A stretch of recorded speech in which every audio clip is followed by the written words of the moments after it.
question? Yes, Mr. Atkinson, I certainly don't want to go down that road again of doing something illegal or against the charter.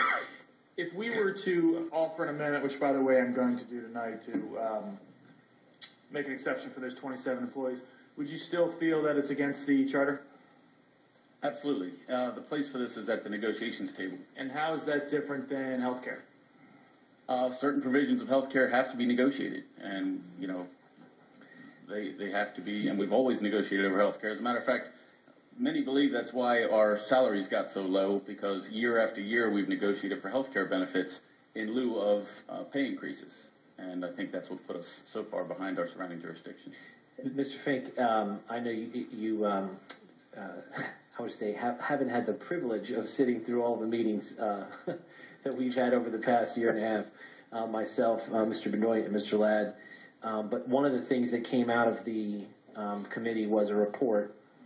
There were some folks who opposed certain sections of the report, but there were a number of recommendations that outlined savings in different categories, and those savings were part of the discussion that was held around this table with representatives from all the different union groups, as well as the administration, and of course the 3 members from the council.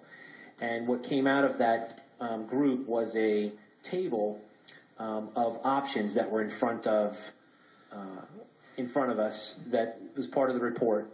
And that table of options included a combination of things, legislative action that the council can take, one of which was the lockbox that we set up as a charter amendment.